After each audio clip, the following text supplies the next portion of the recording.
Mentioning earlier that you feel as though you can even taste the dust. It seems like it's It's out there. Seasoning. It's there. Sneezing a lot and just Scratchy yucky. throat. Yeah, maybe some extra goop in the eyes in the morning. Ew. Yes. Yeah. We've got the camera, tower cam pointed downtown, which is about 7 to 8 miles away as the crow flies, and you can definitely see that the dust is present. Typically, we've got a clean look at downtown, maybe not even be able to see it. It's right in here. That's where downtown is. You can see the American Bank right there.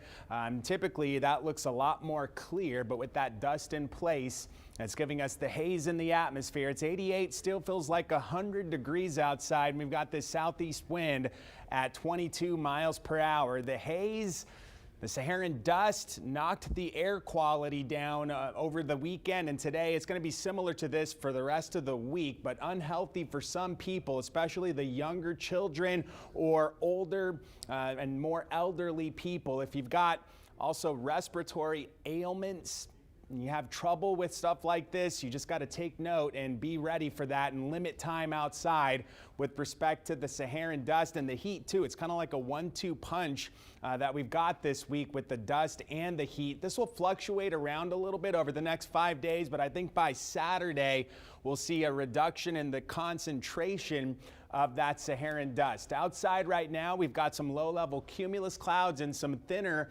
wispy clouds giving us some filtered sunshine this late Monday afternoon. Still some heat-related advisories across the state. A lot of people over that century mark, as high as 104 over in Del Rio, but not as hot today as it was over the weekend, and that's thanks to this high pressure moving off to the east. There's going to be a lot of heat advisories out in the eastern parts of the country the next few days. This then comes back over the plains, but not right over us as we head toward the weekend. Still, though, kind of splitting hairs. It's going to be plenty hot, mid-90s with heat index values between 105 and 110 over the next 7 days. Last week, we were talking about the Central American gyre in the tropics, just a broad area of low pressure that can sometimes lead to tropical development. Today, we've got 3 tropical waves, one south of Mexico, another one right in here closer to Central America, and one more in the western Caribbean Sea. That's the center of it, and they're all being flagged by the Weather Service. The most likely one to develop over the next 5 days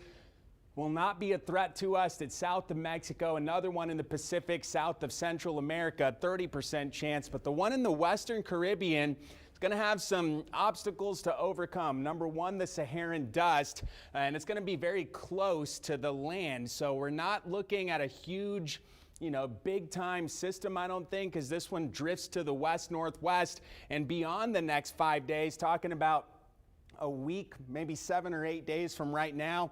This may try to track over the Bay of Campeche and try to develop into a tropical depression, but I don't think we see anything more than that, and I don't think we see anything at all head toward Texas. Tonight, we've got a full moon. Well, technically it'll be full tomorrow morning, but tonight will be the best opportunity to see it at its closest to 100% fullness. And the June full moon nickname is the strawberry moon. Tonight, 79, a few passing clouds, southeast wind 10 to 20 miles per hour. Tomorrow, we'll be topping out in those 90s again. Heat index up around 107, triple digits inland tomorrow afternoon. Heat indices again going to be topping out close to 105. It'll be another hot day for Tuesday, and more of that to come. Hazy skies through the work week. Father's Day weekend looking at mid-90s. Heat index values up around 105 to 110. The heat rolls on. Leslie, Rudy.